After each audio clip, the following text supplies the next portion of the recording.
Okay, thank you very much for joining. Glad to be back with all of you. Um, um, so today we are going to start this course, which is Transcend to Perfect Yoga Path. Right. So all of us um, showed some interest when we started practicing Bhakti Yoga. So when I remember when I started my journey in Krishna consciousness. I also started with some faith. All of us start our journey with some faith. We had this faith from our parents, from our past life, from some um, knowingly, unknowingly, some pious karma that we did in past life. And with that faith, we start our journey. Um, so some people keep that phase as faith as is, like they will keep coming to the temple, keep visiting the temple. Years and years and years passed by, and they will stay as well-wisher or a occasional visitor only. But some people become serious.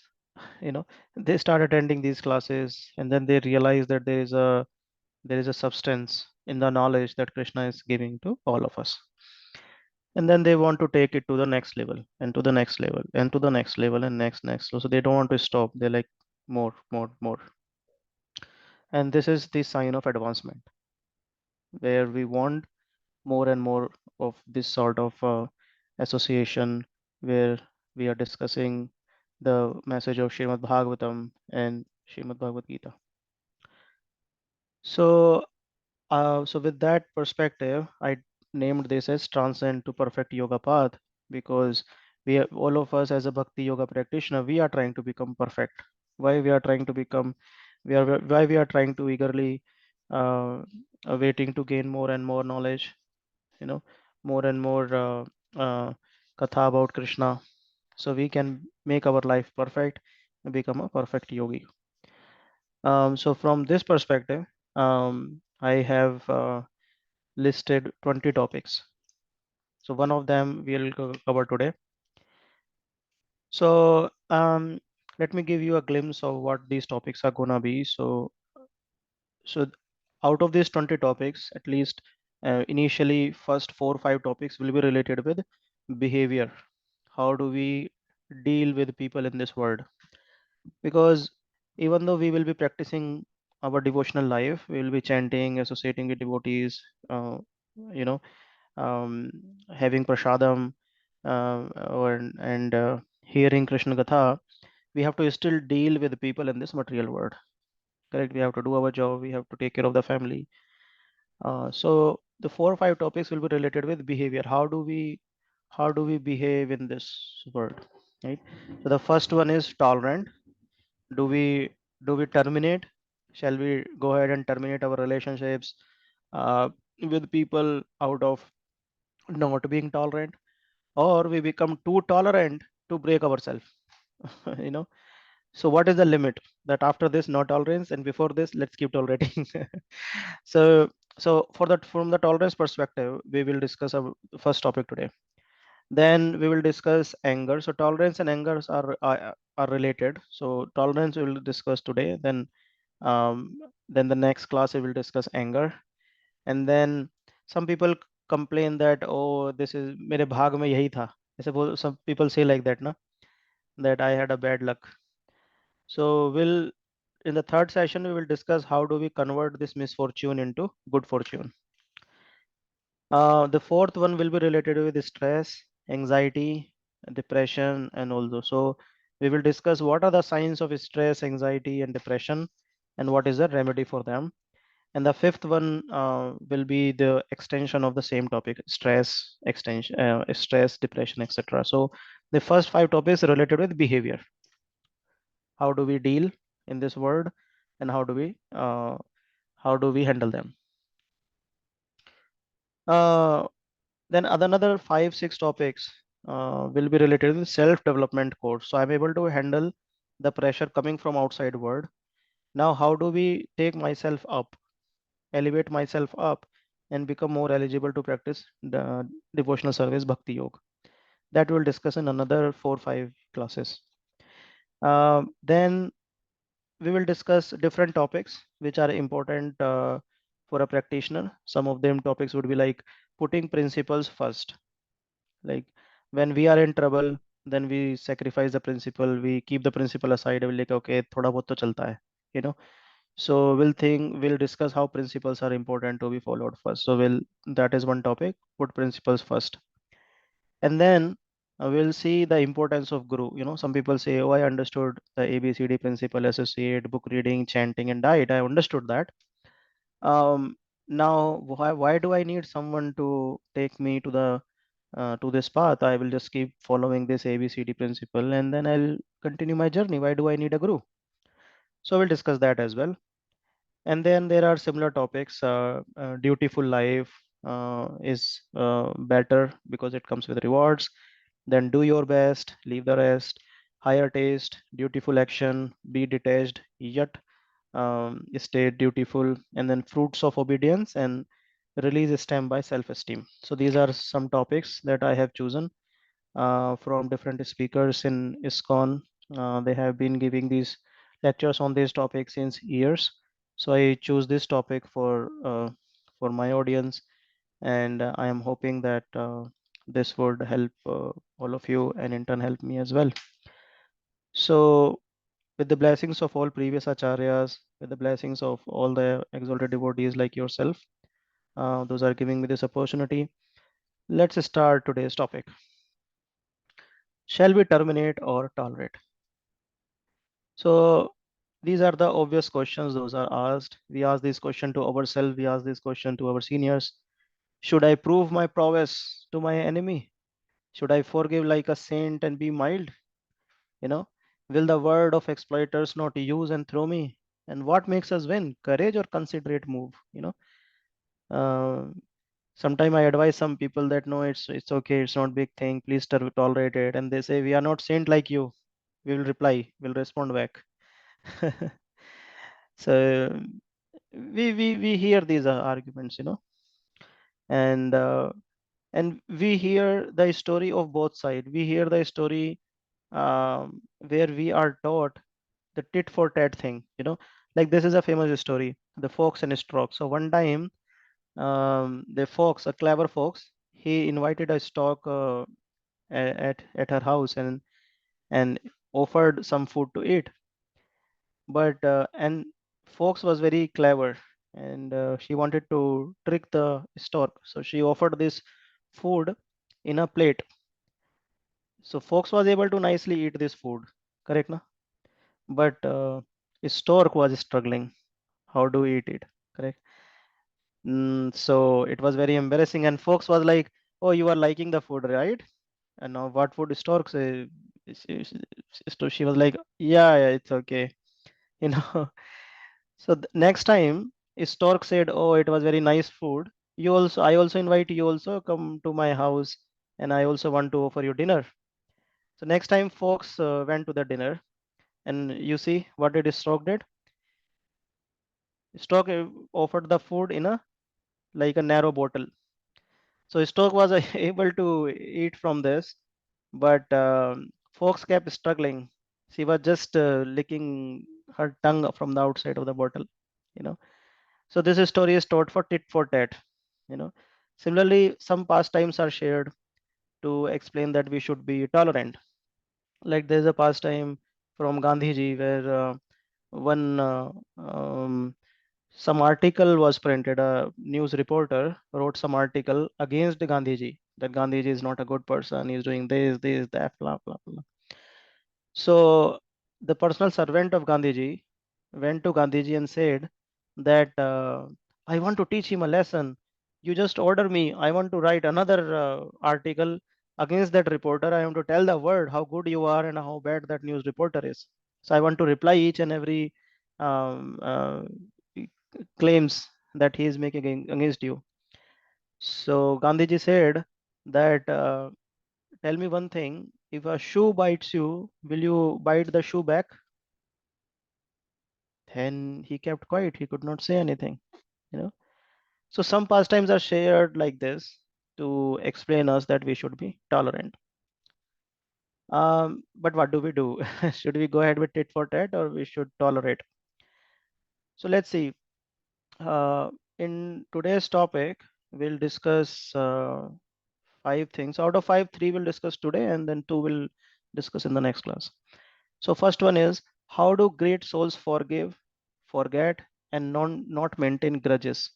We'll see how do great souls do that. In the next one, we will discuss five stories from Srimad Bhagavatam. These are five case studies. So we'll discuss them. And then we'll see what should we do in our real life situations. How do we handle them? And then we have another two related with anger. So we'll see them in the next class. Another three actually. When should we not tolerate? So let's start with the first one. How do great souls forgive, forget, and not maintain grudges? This is a story from Srimad Bhagavatam. Some of you might have heard about this. So King Parikshit, and he was the son of Arjuna, Abhimanyu. So King Parikshit used to hunt dangerous animals that attacked saintly people living in wild forest. Now, such occasional hunting also kept him fit for fighting evil and powerful persons who disrupted the peace of the kingdom. So, like that, this was the habit of kings in ancient times. One time, Maharaj Parikshit, while engaged in hunting in forest, became extremely fatigued, hungry, and thirsty. And while searching for a reservoir of water, he entered the hermitage of well-known Shamik Rishi. Some of you must have heard the name of Shamik Rishi. And he saw the sage, and so sage was silently sitting with the closed eyes. So he approached the saint, and actually the this saint Samik Rishi was in meditation, so he could not identify that king is right there. The sage in meditation was covered by the skin of a stag, and long compressed hair were scattered all over him. King, whose palate was dry from thirst, and he actually asked some water from the sage, and he was dying from thirst. So what happened? He therefore expected Shamik Rishi to greet him, isn't it? According to Vedic custom, if a king is coming to your home, then definitely king deserves a lot of respect, right? But let's say you don't know if king is there, then it would not be considered your fault. So similarly, Shamik Rishi was supposed to greet the king, but unfortunately he was not knowing because he was in meditation, right? So, but when the sage remained still with his eyes closed, King Parikshit became angry, and he thought that he is disrespecting me. He thought, oh, he's disrespecting me.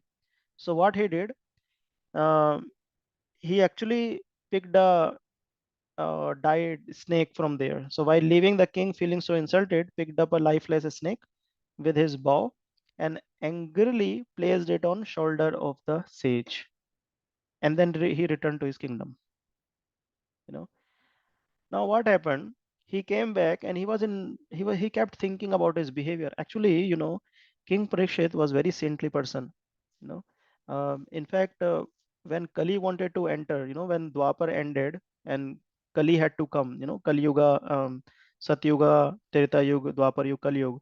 So this incident happened in Dwapar Yuga. When Dwapar Yuga was ending and Kali Yuga has to come, so Kali wanted to come, and but Parikshit Maharaj said, no, I won't let you come. Let there be Dwapar forever. you know so he was very saintly person, but ultimately he said, okay, you can stay at four places where these four things are happening. Meat eating, intoxication, gambling, and illicit sex. Wherever these four things are happening, you can come. So, and where there is when and where there is a lot of gold also, he is allowed to come. So if people are not following the religion, their Kali enters very easily. So even though he was very, very saintly, King Parikshit was very saintly, and because he was saintly, actually that's the reason he was contemplating also. People do wrong things and they don't think about it at all that what wrong I did. So he came back and he was contemplating, what did I do? And then he started regretting also. He said, never before had the king shown disrespect to a Brahmin. So he thought Shamik Rishi's meditation may be genuine, and he had offended a great Brahman. So he thought, what do I do? It is like, and he was just thinking about it, that Brahmins are very close to Lord Krishna, and I have offended someone, who is very close to the Lord, so it's a great offense. So while he was thinking about it, and what was happening, here, that so he's the son of the Brahman, you know, Rishi's son.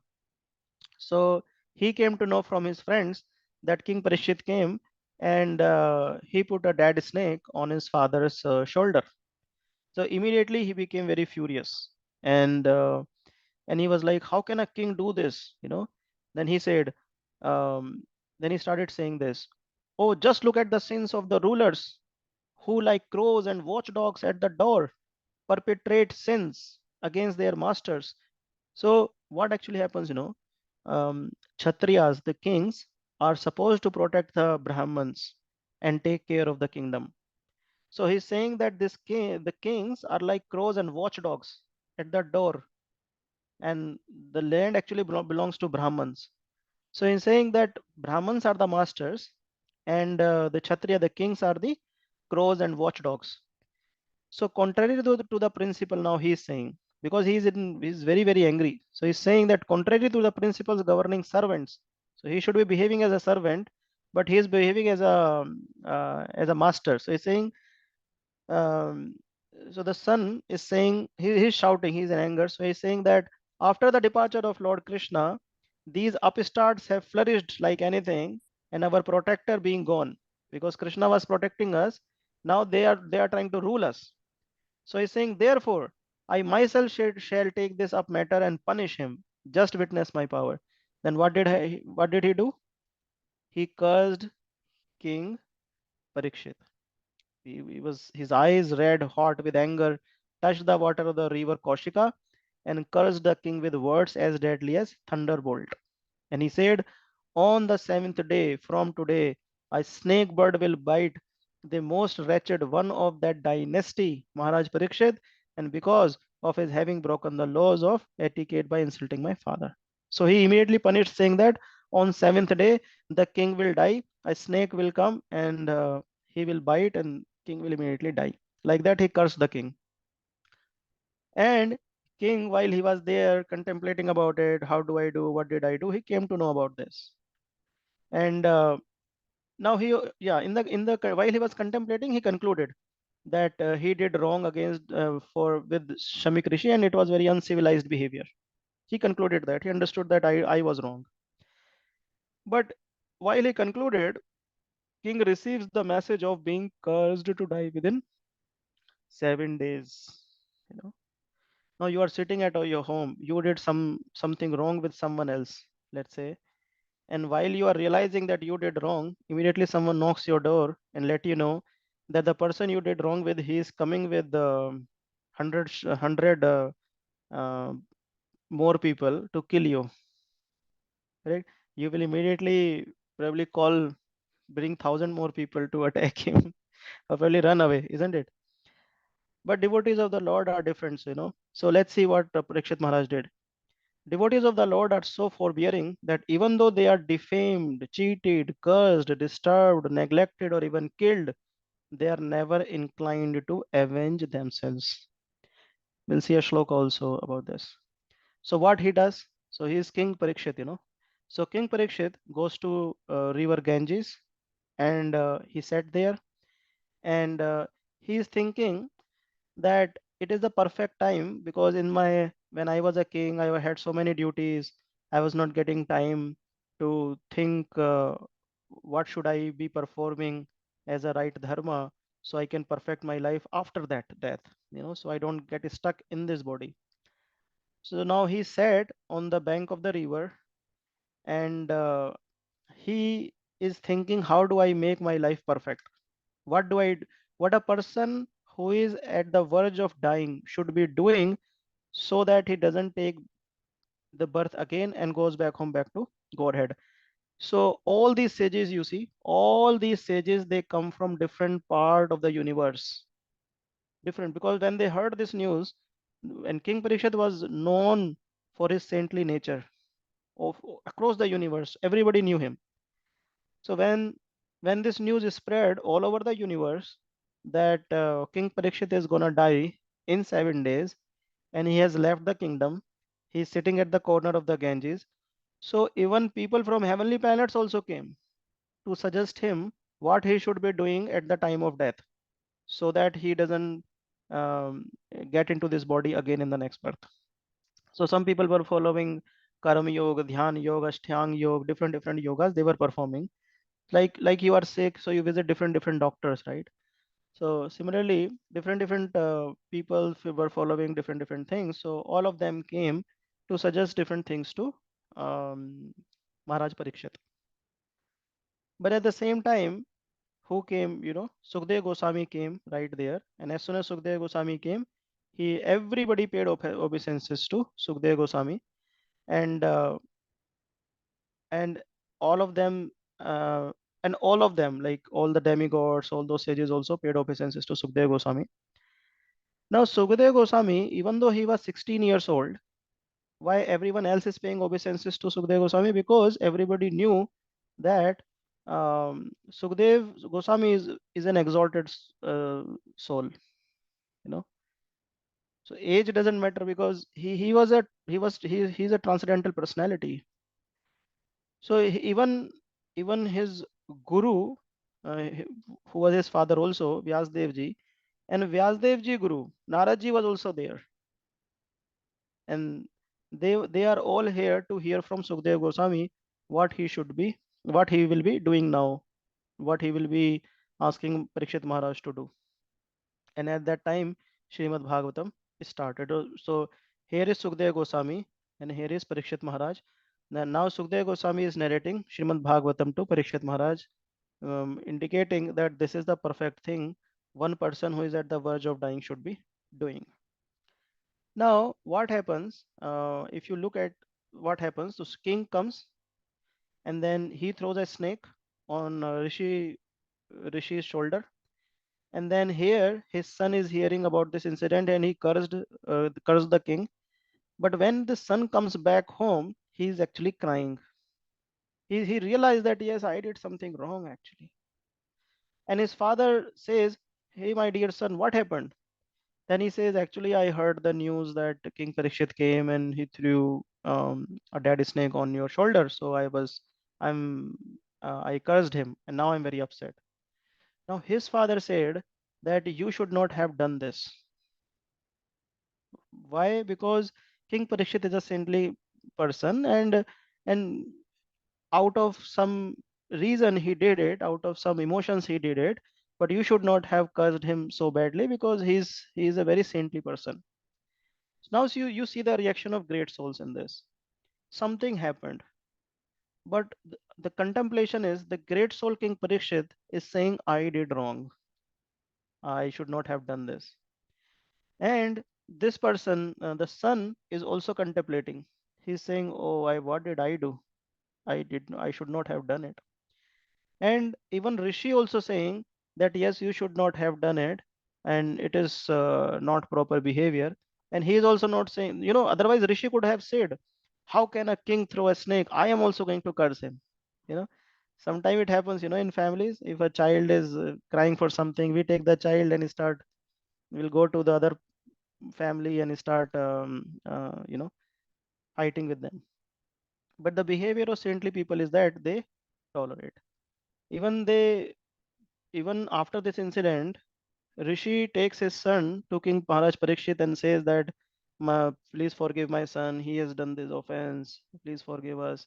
And then the king was like, "No, no, he has done a great thing for me because I was so busy in my kingdom affairs that now I got the opportunity to leave everything and just uh, do something so I make my life perfect." So it was a very appreciating culture that is observed between great souls when something like this happens. Prabhupada is writing in Srimad Bhagavatam purport that actually it was the desire of the Lord, and Maharaj Parikshit, Rishi Samika, and his son Shringi were all instrumental in fulfilling the desire of the Lord. So none of them were put into difficulty because everything was done in relation with the Supreme Person. So this is how pure devotees of the Lord think if something bad happens in their life, you know, they think it was Lord desire and let his desire be satisfied. Now, what is Srimad Bhagavatam saying about the devotees? Let's see this. So Srimad Bhagavatam says, त्रिस्कर्ता विप्रलब्धा शप्ता शिप्ता हता अपि नास्य तत्प्रतिकुर्वन्ति तद्भक्ता प्रभो अपि हि. Bhagavatam says the devotees of the Lord are so forbearing that they are the Bhagavatam is telling five things. If they are defamed, triskrita, if they are cheated, vipralabdha, if they are cursed, shaptaha, if they are disturbed, shipta, if they are neglected or even killed, which means hata, even in these five situations, which are, and killed is like height of everything, isn't it? Neglected or even killed, this is the height of everything. Even in these five situations, they are never inclined to avenge themselves. This is what Bhagavatam is saying. Bhagavatam is saying that devotees' nature is like this, that even if they are defamed, cheated, cursed, disturbed, neglected, or even killed, they are never inclined to avenge themselves. So in Srimad, from the, let's see the five cases in Srimad Bhagavatam. So in these five cases, you will see these this row is for those who did tit for tat. They were not devotees, but they did tit for tat, and they actually did not get anything in this philosophy that let's go tit for tat. And in this row, you will see the behavior of pure devotees and why they did that behavior. We'll see different examples are there. So we'll cover that. So these are actually different stories. Like first is the story of Devyangi and Sharmistha, Shiva and Daksh, Diti and Indra. So we'll discuss all these stories, and with this we'll try to understand how one does, how one behaves. So first is the story of uh, Triskrita of Devyangi and Sharmita. So what happens? Devyangi and Sharmita were actually close friends. They were very close friends, and they were having a bath. So remember this: Devyangi was Brahman's daughter, and Sharmita was the daughter of Kshatriya. So when they were having a bath, Lord Shiva, as you see in this picture, Lord Shiva was passing with Parvati from there.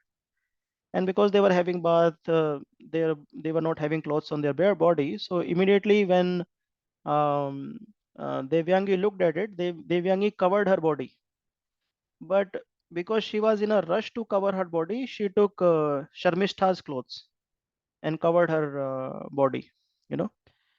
Um, so so what happens that now Shivji has passed there, and then immediately um, Devyangi realized that Sharmishta has covered the other way around. Give me 1 minute. So it was Devyangi who was Brahman's daughter, and Sharmishta was king's daughter. Okay.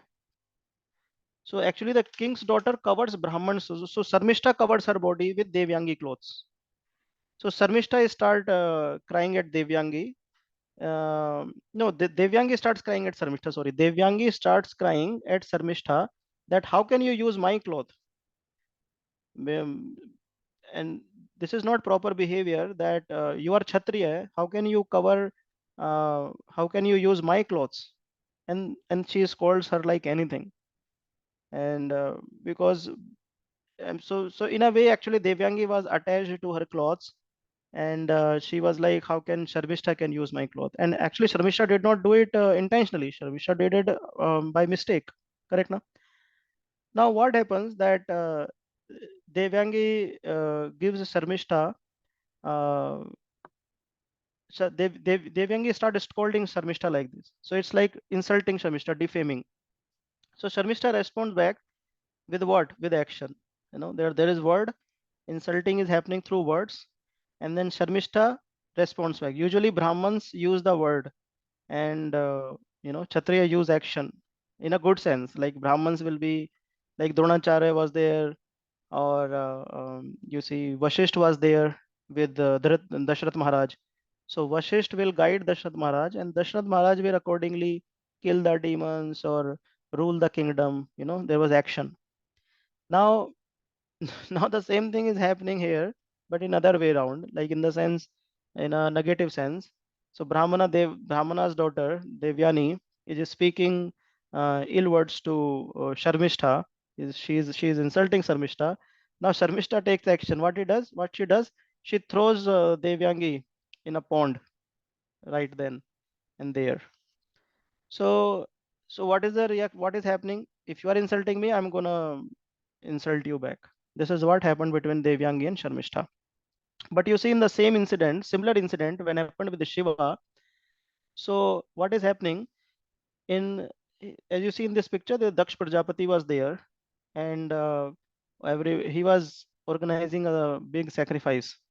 So even Brahma was there. You see in this picture, Brahma is sitting here in one throne, and Lord Shiva is also there, and all other demigods and kings from other planets. Everybody was there in that assembly, and everybody was paying obeisances to elders. And when Daksh Prajapati entered in that assembly, everyone stood up to pay obeisances to in the respect of Daksh Prajapati. But these two people did not stand. Who? Brahmaji and Shiva. They did not stand up. So Brahmaji was still fine. So what Daksha is thinking, that okay, if Brahmaji is not standing in my respect, that is fine because he is my father. I will tolerate that. But why this Shiva is not standing up? Why he is not respecting me?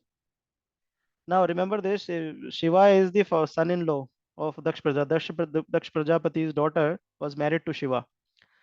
So he's thinking, why Shiva is not standing in my respect? I will not tolerate this. So he start insulting who? Shiva. Like in this case, you heard that Devyani started insulting who? Sharmishta, and then Sharmishta threw him in the pond, and then Devyani also had to suffer, and Sharmishta has to suffer. There is a lengthy pastime about it.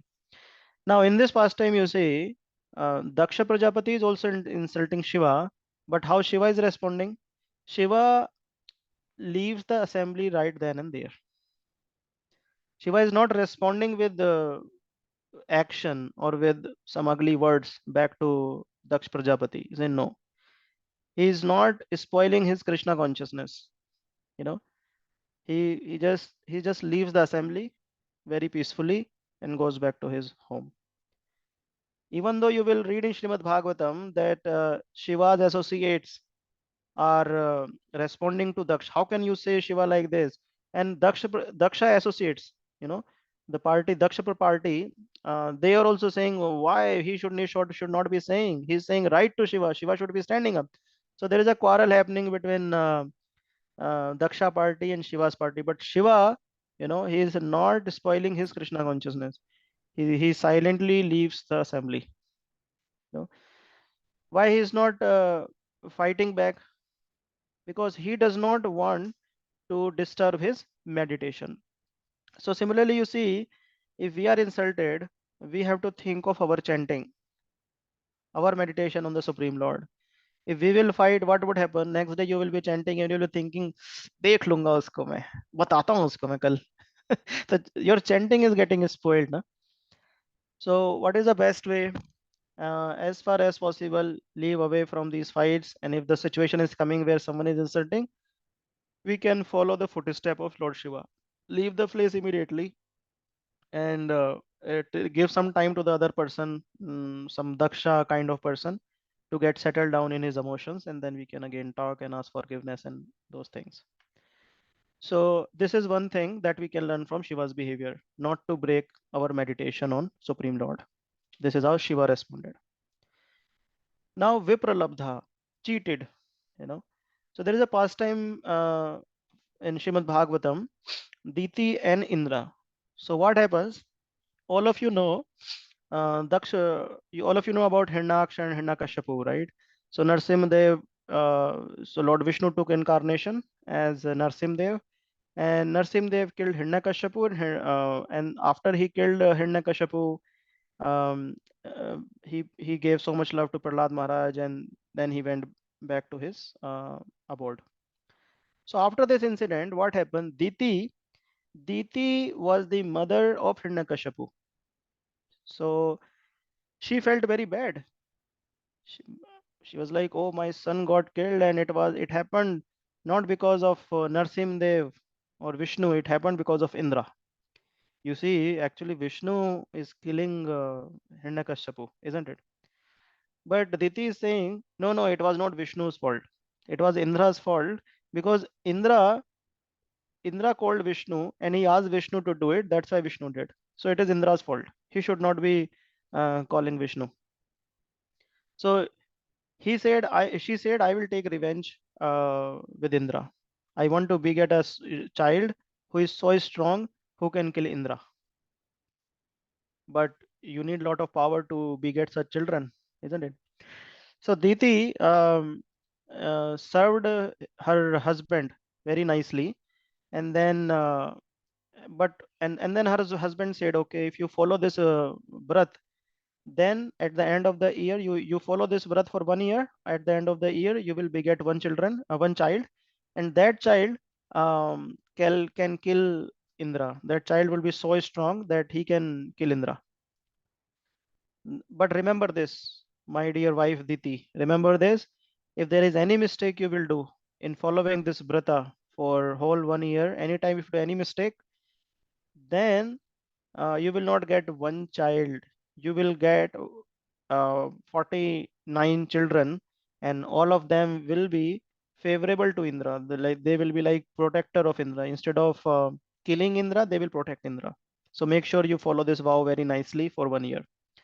And Diti says yes. Now somehow Indra comes to know. So you see, Diti was cheating who? Diti was cheating Indra. How?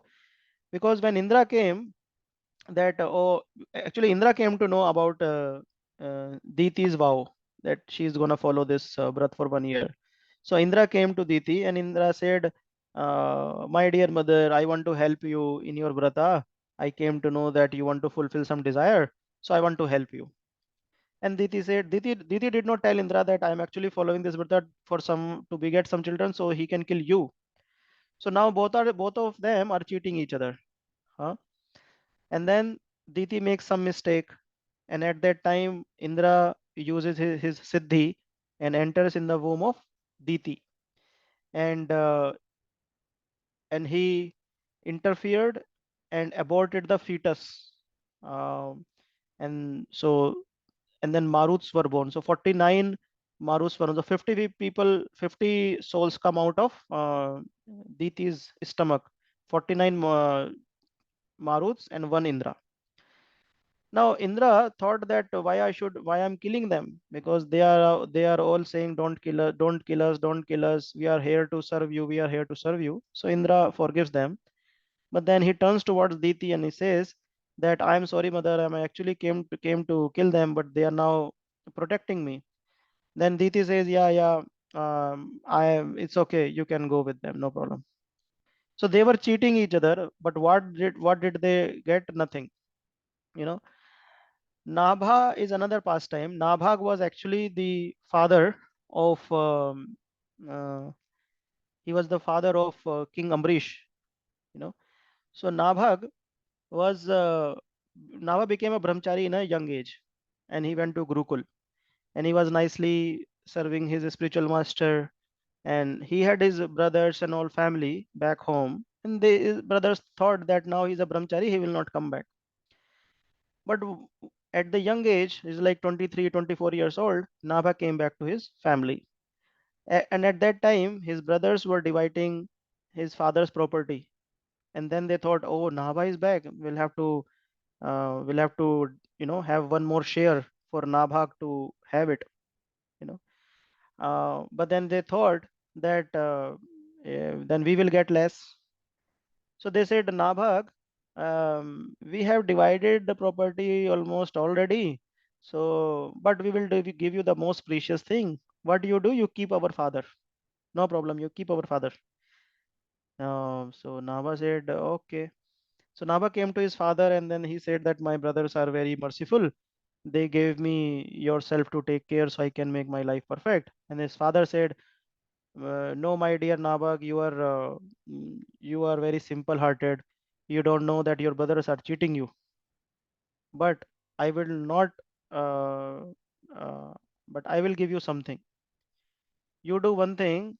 Nearby, there is a havan happening, big sacrifice happening. You go there, and they will wait for last ahuti, and they don't know the mantra for that last ahuti. They started the sacrifice, but the last ahuti they will not be, and without the last ahuti, their havan that yag will not complete. So I am telling you the last mantra, and when you go there, and when they start struggling for the last mantra, you tell them. So what would happen? The sacrifice will complete, and all the benefit that they want to derive out of that sacrifice, you will get it.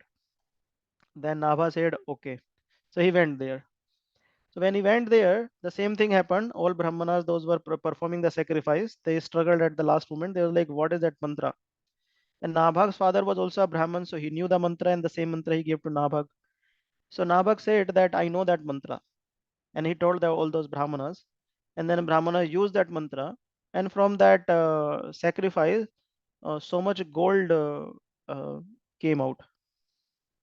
So, so while some of the portion Brahmanas kept for themselves to take care of the kingdom, to give that to the king, other gold was also there. That Nabhag thought that as per my father's instruction, I am supposed to keep it. But immediately Lord Shiva appeared there, and Lord Shiva said, "Hey Nabhag, how can you keep this gold? This is mine." Then Nabhag said he was very simple-hearted. He said, and he was very respectful to the yogi, you know. So he was very respectful, and he said that, "Oh, let me go back to my father because he was saying that you should be keeping it." So he went to his father and he said, "My dear father, the Havan was completed, the sacrifice completed, and Lord Shiva is right there, and is asking me that he should be having that gold. So please instruct me if Shiva should be having it or I should be having it." Then his father said, "Oh, Lord Shiva is there. Oh, Lord Shiva is there. That is very nice. You please let him have it.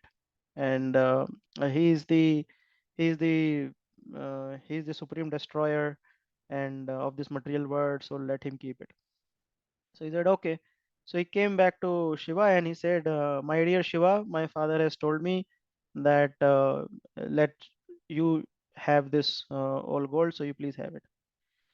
Then Lord Shiva said that he became very pleased that Nabhag is such a simple-hearted guy, and he's so respectful to his elders and to yogis sitting in this sacrifice, to me also. And he became so pleased that he is not running after material things. So he said, "Nabhag, I give you all this gold, you keep it, and not only the material things, but now I will give you spiritual education also. You know."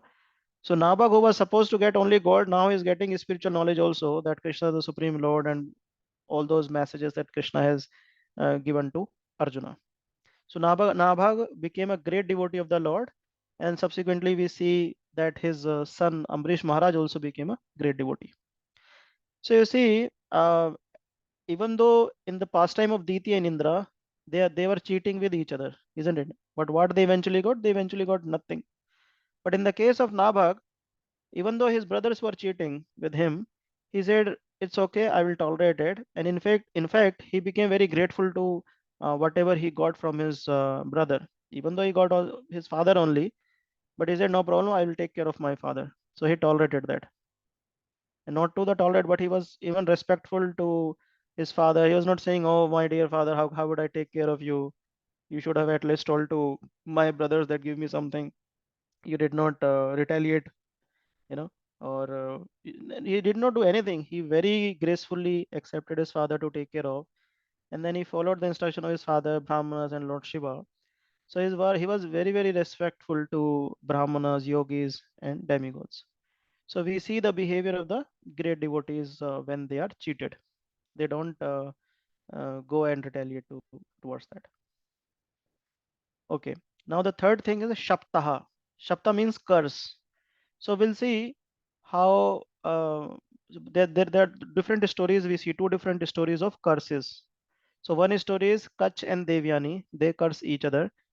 And then other story we'll see Garuda and Shobri Muni. Shobri Muni is cursing, but Garuda is a pure devotee of the Lord. He does not curse back. So, so you see, when Kacha and Devyani, so what happens? I give you some background of this story. So what happens?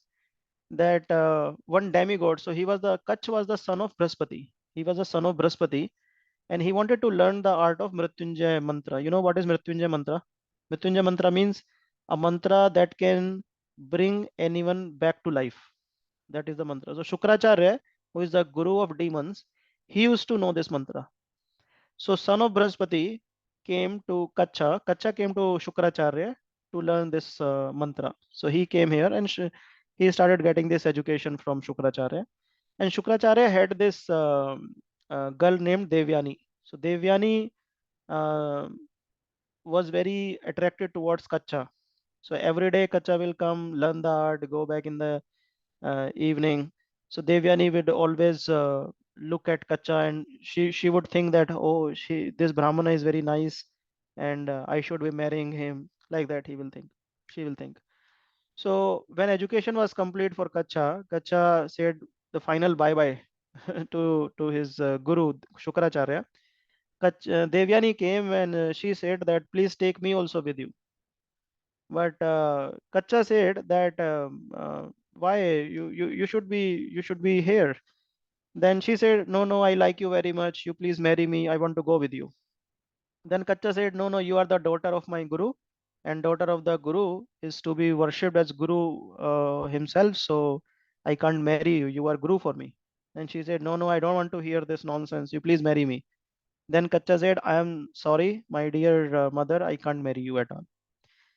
Then she says, I give you the curse right away. I give you the curse that you will be able to use that Mrityunjay mantra only once in lifetime, only once.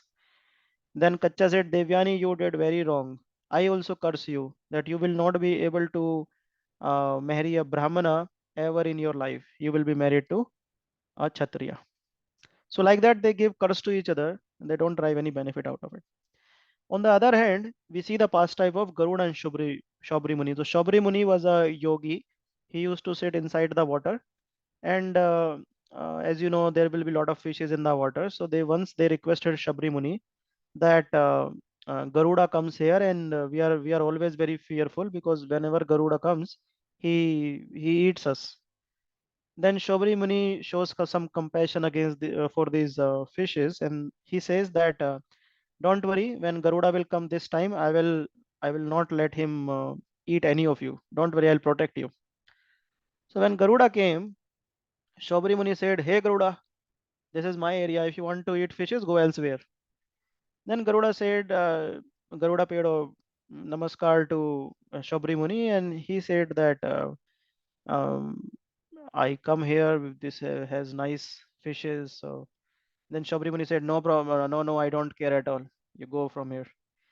Now, while Garuda was going, he Garuda saw a leader fish, nice, healthy, delicious fish. So Garuda ate one fish, it's like a leader fish. Then Shobri immediately became very angry, and Shobri said, "How can you do it? I just asked you not to do it. I curse you." So he immediately cursed Garuda. Now, Purvad is writing in Bhagavatam purport that even though Shobri cursed Garuda, Garuda was a pure devotee of the Lord, and even though he was capable of cursing Shobri Muni back, he did not curse. Why? Because he was respectful to the yogi. He was very respectful to the. He said, "No, this if I am being cursed, that's fine, but I will not curse back." So he took that curse.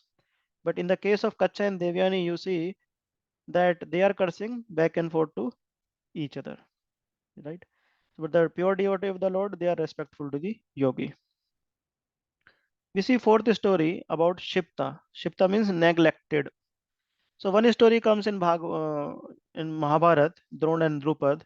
We'll discuss this story in tomorrow's class also in detail. But most of you might be knowing this story already, Drona and Drupad. So so what happens? This guy Drona and Drupad were college friends. So in college, Drupad promised Drona that when I will become the king, I will give you half of the kingdom.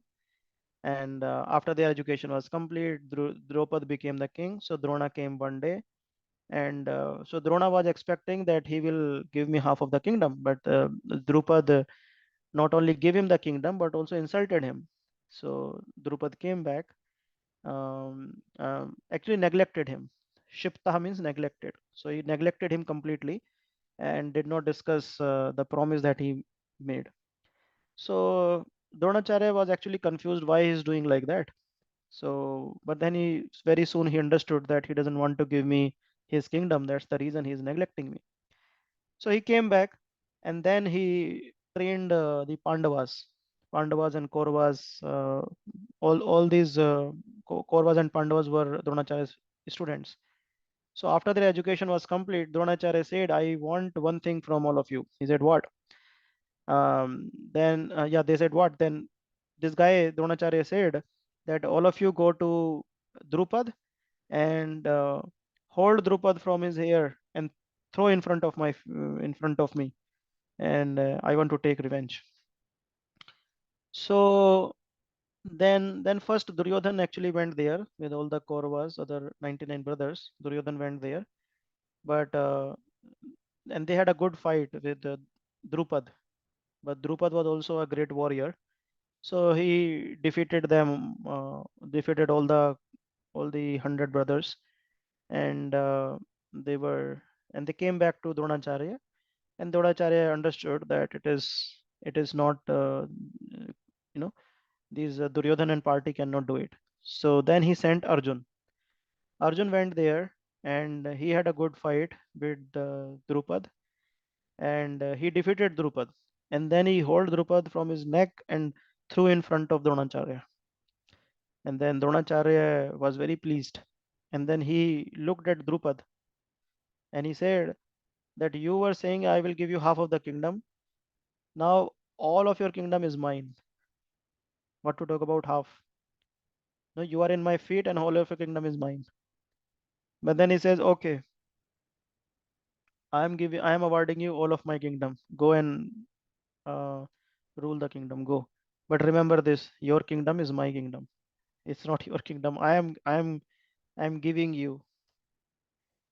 So it was a tussle between the two. Uh, one was neglected, another was taking revenge, you know. So they didn't had self-control actually, you see, because one was very greedy out of the kingdom, he forgot the promise, and other was also not having the self-control in the sense that okay, one is neglecting me, then I will also teach him the lesson. Dronacharya was also like, okay, neglecting me, I'll teach you the lesson. There is no self-control. Now, in case of Sukdev and Janak, you see, Sukdev Goswami was sent by his father to King Janak. Remember, this is not the same Janak who is the father of Sita. So Janak is like a title given in the same uh, um, dynasty. Like you see Gupta, then her son is also Gupta. Like my father is Gupta, I am also Gupta, like that. So Janak is like surname kind of thing. So, but he was a great king. So Sukdev Goswami was sent to Janak, King Janak, to get lessons in self-control. So when Sukdev went, then at the gate of the palace, soldier stopped Sukdev, and they said, no, Sukdev ji, you wait here. You can't just directly go to the king and meet him. Wait here. Then Sukdev Goswami kept waiting there for quite long time. Like one day passed, and then second day also soldiers are not saying anything. Second day passed, and third day soldiers are not saying anything. Then fourth day soldiers came and they said that our king is about to come here to take you in. So first 3 days Sukdev Goswami kept waiting. Now can you imagine if you go to meet someone, can you wait for 3 days? No, right? There is a level of tolerance. But Sukdev Goswami was very tolerant. So he waited for 3 days. Now third day Janak Maharaj not only asking his soldiers to bring him in, but he is coming himself with a very big possession, like elephants, horses, and on a very in a very royal way. Sukhdev Goswami is being escorted in. Now you see, the in the first 3 days he was being completely neglected. He was like he doesn't exist. And on the fourth day he was being given a lot of importance. So first test happened when he was being neglected. Second test happened when he was being given a lot of importance. But in both the situations, Sukhdev Goswami was as is. He was same as was being neglected. He was same as was being given a lot of importance. Not only that he was also being tested multiple times. Like one bowl was given in his hand and it was filled with milk. And Sukhdev Goswami said, "You take this milk and take a round circle of the palace and come back to me." Then he said, "Okay." But very beautifully and very intelligently, at different spots around the palace, very beautiful girls were dancing, laughing, tickling, they were around the palace. And Sukhdev Goswami was having this small ball filled with the milk in his hand and he was walking. And now, even though he can see a lot of beautiful girls around the palace, but he was very self controlled and he took the ball like this and he came back to King Janak back. And then Janak said, and then Janak was very pleased, and he said that you should go back to your father and tell him that why he has sent you to for the sense control to me. I mean, I should be you should be teaching self control to myself. You're already self controlled person, you know. So you see, the great souls, they have a good sense self control, you know, even though they are neglected or this thing, they don't repent or they don't retaliate about it.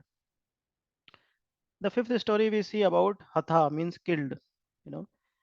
So what happens? This is a story from Kartikeya Arjun. So Kartikeya Arjun goes to Janmadmi. So Janmadni is the name of a sage. So he went to Jamadagni's ashram, and he likes a cow there, Surbi cow there, and he says, "Give me this cow." But Jamadagni Rishi says that, "No, this cow was awarded to me by demigods and it's very dear to me. Let me have it."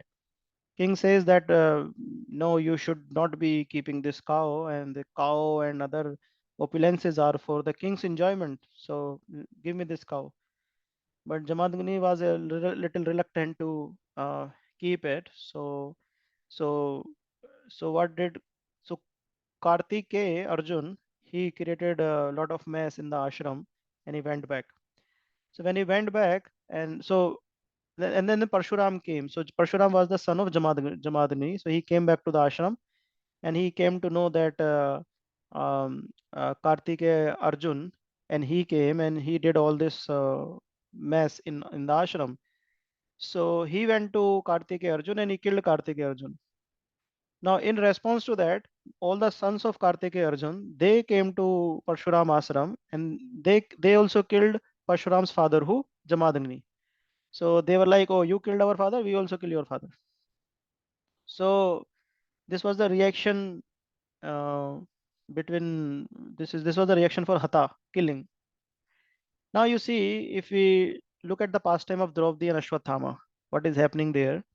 Ashwathama is killing the sons of Pandavas, and in response, so Draupadi have 5 sons also. So what happened? After the war, Ashwathama was wanted to please Duryodhan. The war was over. Duryodhan was crying in pain, and so Ashwathama was like, "What to do? What to do? I just want to take some revenge so I can please my master Duryodhan." So he cut the throat of all the 5 sons of Draupadi, right? And then she started crying, and the news spread like anything. All the Pandavas came. Arjun was very angry. Bhim was very angry. Everyone was like, and then Krishna told that it is the act of Ashwathama, and let's go and catch him. So as you see in this picture, they caught hold of Ashwathama and they threw it in front of Draupadi, and they were about to kill him. But then Draupadi said, "No, no, no, no! You should not be killing him. He is the son of your. He is the son of your guru, Dronacharya, and his mother Kirpi. Like I am crying, she will also cry on the death of his son Ashwatthama. So you can't kill him, right?" So in the first pastime, you see the response of killing is killing, but in the second time, as a pure devotee of the Lord, um, Draupadi's response is no. She has a compassion. She has a compassion for whom? For Kripi, who is the mother of Ashwatthama. So, so this brings us to the nature of the devotee, that even in these five situations, as you see, uh, Tiriskirta, Vipralabdha, Shapta, Shipta, Hata. In all these five situations, the devotees of the Lord are are still keeping their calm. They are not responding. They are not doing tit for tat as it is advertised in today's word. So Prabhupada is writing in the purport. This is from Prabhupada's purport. He's saying, in personal affairs, the devotees do not care for them. So as you see, in these examples, this was a personal affair, right? Draupadi's sons were killed. Or here, if you see Janak Maharaj, Sukdev Goswami, it was a body which was being neglected. Or if you see the pastime of Garud and Shobri Muni, all these are personal affairs. They are being cursed or cheated or defamed. Like all these are personal affairs that we just discussed. So Prabhupada is saying, in personal affairs, devotees do not care for themselves, so they forgive. But in the case of they are being performed against the Lord and his devotees, then devotees take a very strong action, isn't it? So nasya tat pratikurvanti tat bhakta prabho apihi. So if it is the matter of devotees, then devotees take very strong action. One time when Maharaj was discussing this, so he says that um, one time there was a fight between a brother and a sister, and brother was crying out of pain because of his tooth. And so he already had some problem because of his tooth, the paining. And after he had a fight with her sister slapped him, and the tooth fell off. So now instead of being angry, this brother became very happy. Why? Because this tooth which was paining him, that fell off now. So he became very pleased. So similarly, Maharaj was explaining that our past karma will keep troubling us, will keep troubling us in this life also at multiple points. After this life, again at multiple points.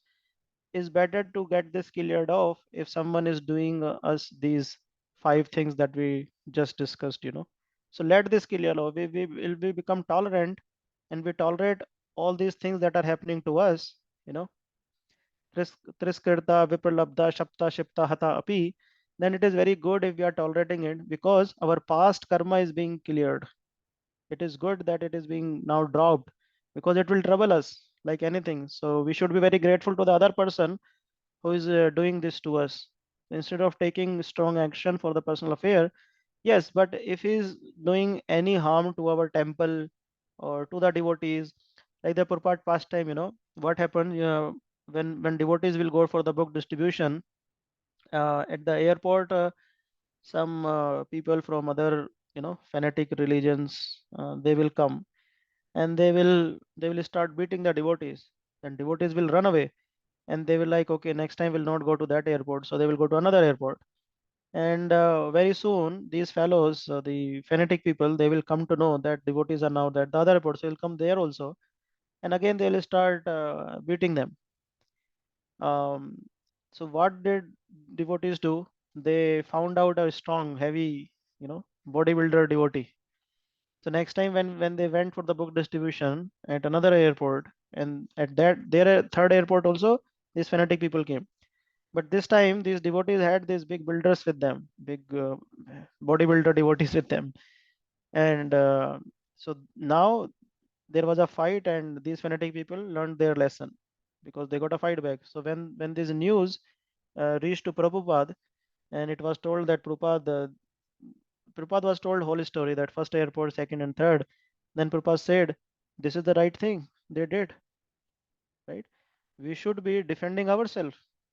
Like you see, in Mahabharata also, Yudhishthir Maharaj is defending himself when Yudhishthir gave the poison to Bhima. So somehow he was saved. But next time he put a fire in a palace, and Yudhishthir Maharaj came to know that there is going to be fire. And when he came to know that Vidura told them that there is a uh, secret way they can escape from.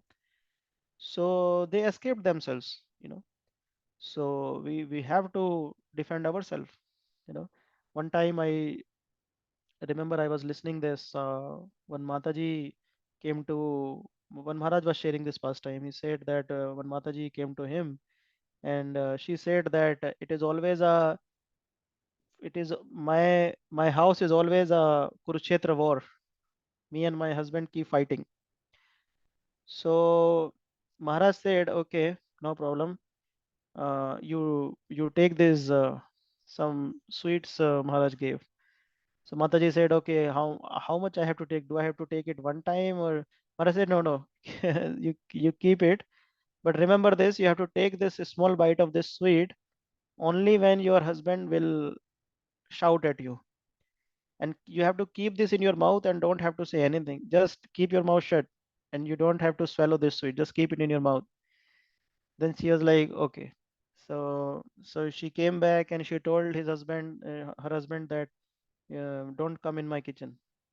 But then husband followed her, and again for some issue, husband started shouting at his wife, this lady, this Mataji. Then this Mataji immediately took a bite in her mouth and took the kept her mouth like she was like, I have to keep this sweet in my mouth. I will not have to swallow it.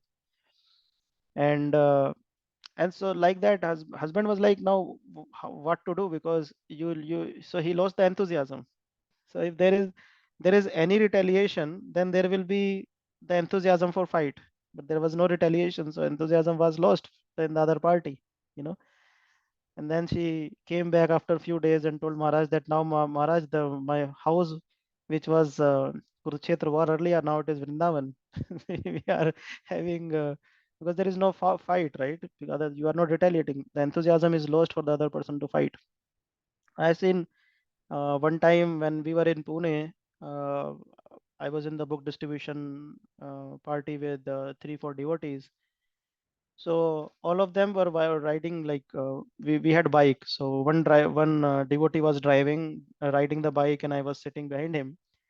And he hit the from the back. He hit the car of the person in front of him.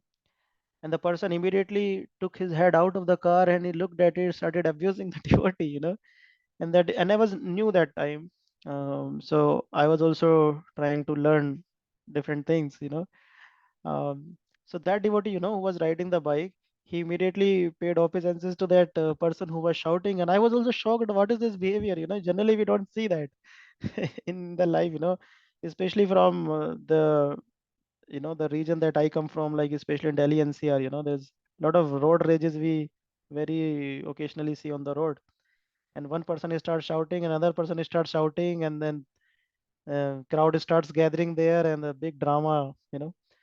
But it was very strange for me that this person from the car, starts abusing, and this devotee was rowdy riding the bike. He just started paying obeisances, and then, and by the time he takes his head up, the person is gone. The person in the car is like, "What to fight now? These people." Then he left. So the enthusiasm is lost for the other person to fight if we keep our mouth shut. you know but that's an austerity, and that's what we have to do to save our consciousness. Otherwise we will not, it becomes very difficult to chant. So in Srimad Bhagavatam there is a shloka, tattenukampa susumikshamaano bhunjanevatmakam vipakam.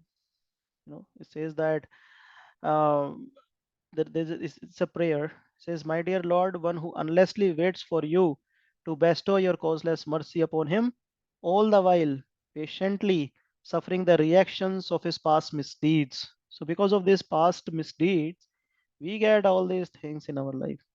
You know, there is car, the insult, curse, or any other kind of trouble that we see. So one who patiently waits for the Lord to shower his mercy, all the while patiently suffering the reactions of his past misdeeds, then what is the result?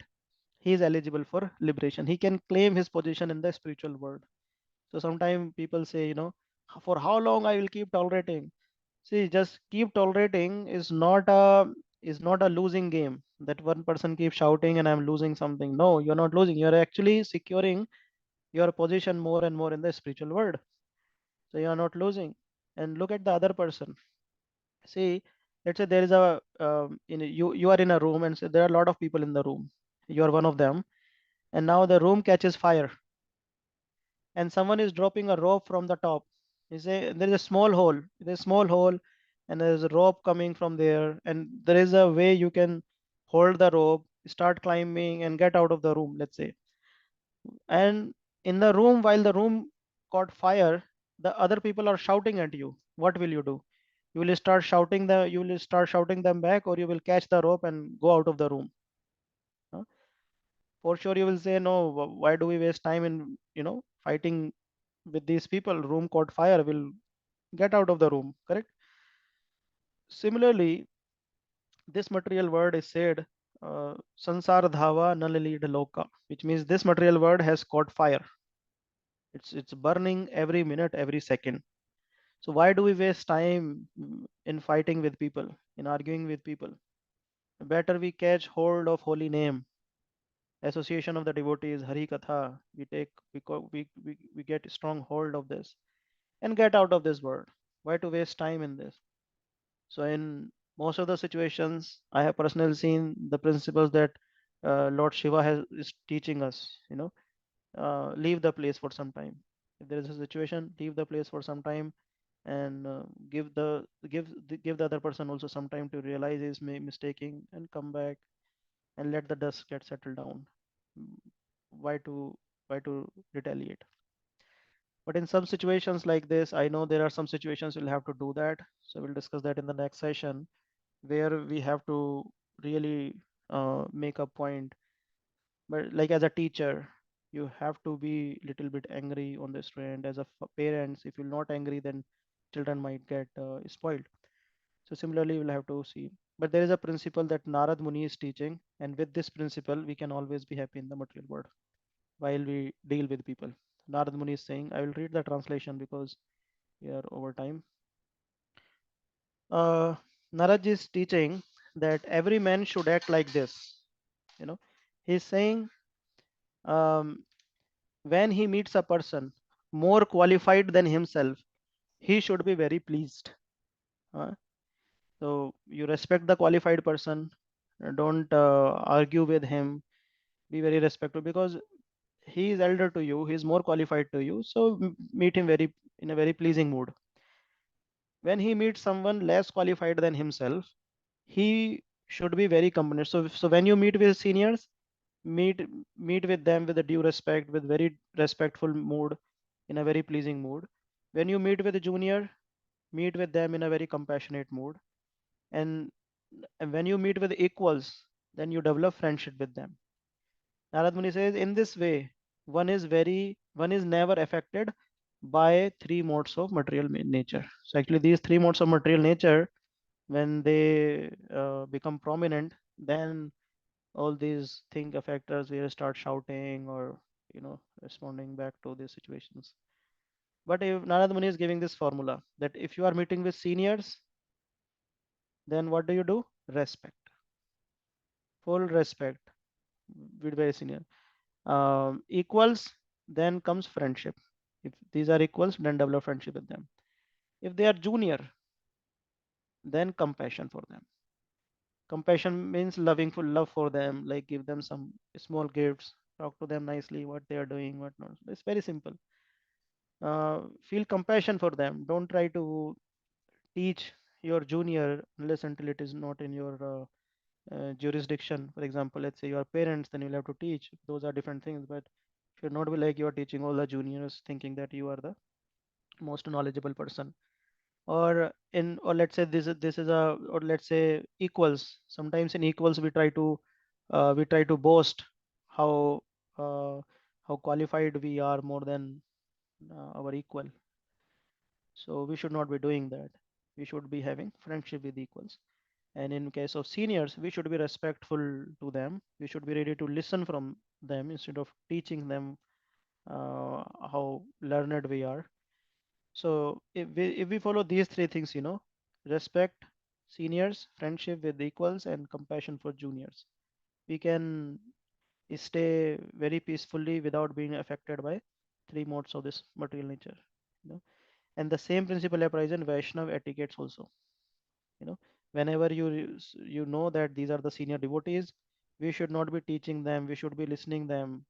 Whenever you know that these are the devotees, those who started Krishna consciousness with us, they started coming with you in the classes, then they are equal to you. So develop friendship with them. Don't teach them. You can share your heart with them, you can listen their heart, but never teach them. And those are coming after you in Krishna consciousness. Then we have to show compassion towards them, in the sense, if they are ready to hear, if they ask your advice, you can share your advice out of compassion. Or you can talk to them how they are doing in Krishna consciousness, help them in arranging prasadam, help them in getting jobs, things like that out of compassion. But never the so this principle works in material dealings also, and this works in our spiritual dealings as well. And this is a principle that we can follow in live and let live. You know, live and let live means this is how we have to deal. We have to practically apply live and let live. Respect for seniors, friendship with equals, compassion for juniors. Okay. Now, if there is any question, we have other slides also to discuss anger related things, but we'll discuss them in the next class.